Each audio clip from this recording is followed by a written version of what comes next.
வணக்கம். இப்போ இந்த வீடியோ ப்ரெசன்டேஷனில் நம்ம எம்சிஎக்ஸ் க்ரூட் ஆயில் மார்க்கெட்டில் இன்றைக்கி எப்படி ட்ரேட் பண்ணலாம் அப்படின்றத பற்றி பார்க்குறதுக்கு முன்னாடி நேற்று மார்க்கெட்டில் என்ன நடந்தது, நம்ம என்ன எதிர்பார்த்தோம் அப்படின்றத பற்றி பார்க்கலாம். நீங்கள் பார்த்துட்டு இருக்குது க்ரூட் ஆயிலோட 7 நிமிஷம் கேண்டில்ஸ்டிக் சார்ட். இந்த கேண்டில்ஸ்டிக் தான் நேற்று மார்க்கெட்டோட ப்ரைஸ் ஓப்பனிங் 3389 பக்கமாக ஓப்பன் ஆகிருக்கு. இந்த எப்போவுமே நம்ம அனாலிசிஸ்க்கு இந்த ஸ்பைக்கு கேப்பெல்லாம் ப்ரைஸ் ஓப்பனிங் எடுத்துக்கிறது கிடையாது. 10 மணிக்கு கண்ணுக்கு முன்னாடி பார்க்குற எல்டிபியை ப்ரைஸ் ஓப்பனிங் எடுத்துக்கிறோம்.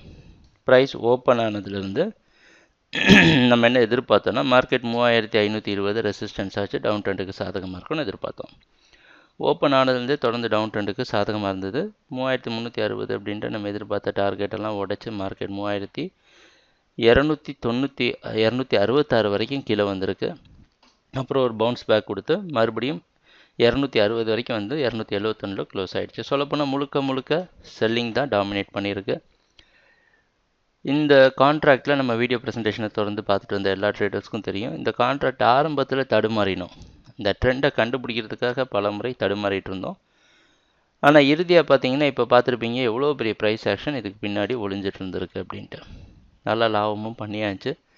இன்றைக்கி மார்க்கெட்டோட ஓப்பனிங் 3300 பக்கமாக ஓப்பன் ஆகிறதுக்கு வாய்ப்பு இருக்கிற மாதிரி வெளிநாட்டுக்கு நைமெக்ஸ் மார்க்கெட் வச்சு பார்க்குறப்ப தெரியுது. அந்த அடிப்படையில் தொடர்ந்து மார்க்கெட் டவுன் ட்ரெண்டுக்கு சாதகமாக இருக்குன்றதில் சந்தேகம் இல்லை. ஆனால் ஏற்கனவே அதிகமான சரிவை கொடுத்துடுச்சு மார்க்கெட் ஒரு குறுகிய காலத்தில். அதனால் ஒரு கரெக்ஷன் அப்படின்றதெல்லாம் மார்க்கெட்டில் எதிர்பார்க்குற நேரம் இது. அதனால் தொடர்ந்து அவசரப்பட்டு ட்ரேட் பண்ணாமல் இன்றைக்கி என்ன பண்ணலான்னா 3360 வர வரைக்கும் வெயிட் பண்ணலாம்.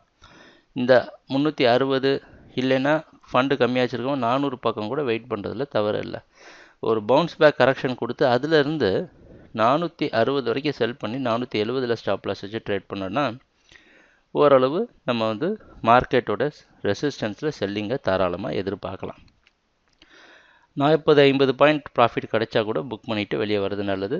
இதுதான் இன்றைக்கி நம்ம யூஸ் பண்ண போகிற ட்ரேடிங் திட்டம்.